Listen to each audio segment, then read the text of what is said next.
Throughout the course, the way we're going to handle motion is using the equations of kinematics, the equations of motion. However, even though we're primarily going to use numbers, it really helps to understand what a graph would look like for this motion. And so that's the point of our video today. So we're going to be looking at position versus time, specifically what is its relation to velocity. We're going to be looking at a graph of velocity versus time, what is its relation to both position and to acceleration. And we'll also be looking at a graph of acceleration versus time, looking at its relation to velocity. So we'll start off with a position versus time graph. Now I want you to consider a person walking forward at a constant velocity. So after a certain amount of time, he's passed a certain distance. After the same amount of time, he's passed the same distance, and it's so on all the way through. The position versus time graph would look like this. So after, say, 5 seconds, he's walked, 25, 30 meters. After another 5 seconds, he's walked another 25 to 30 meters, so on, all the way until the end of wherever he's walking to. Now, this would be the graph of position versus time, but there's a cool tool that we learned about in algebra called the slope. I'll show you why this is so cool. So if we look at the slope, well, we want to know, first of all, what is his velocity according to this graph. So remember that a slope is calculated as the rise over the run. Well, if I make a triangle here, what is my rise? Well, my rise would be the change in position of this person walking. And what would the run be? The run would be the change in time. And so your rise over run would be change in x over change in t. Hopefully this looks familiar because this is the equation for velocity. Therefore, the slope of a position versus time graph gives us the velocity. Now notice how this graph, the slope is always the same. The rise over run will be the same no matter what 2 points you pick on this graph. In fact, you'll find the slope is a perfect 8. The rise over run would be equal to 8, so it has a velocity of 8, and it's a constant velocity all the way through. So a constant slope in a position versus time graph gives us a constant velocity in a velocity versus time graph. So the slope of a position versus time graph gives us the velocity. Okay, let's take the same person. We know that he's walking 8 meters per second now. We want to know, what is his acceleration? Well, before I actually go into how we do this graphically, let's think about this logically. Remember that acceleration is change in velocity over change in time. Do we have a change in velocity? No, we have a constant velocity. There's no change in our velocity. So therefore, if there's no change in velocity, there should be no acceleration. Our acceleration should be equal to 0. Okay, let's see if we can figure that out. We're going to do this exactly the same way we did before. Slope is equal to rise over run.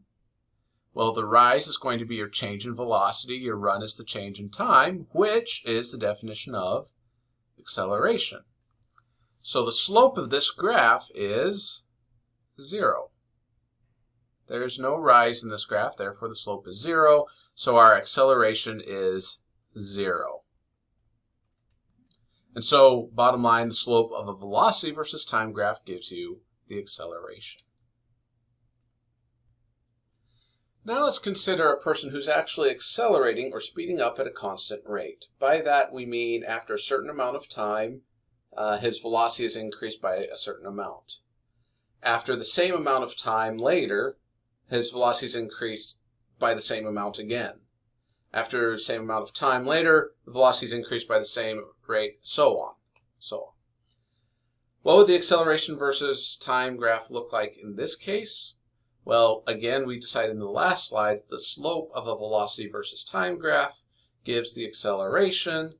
Therefore, a constant slope in the velocity versus time graph gives us a constant acceleration.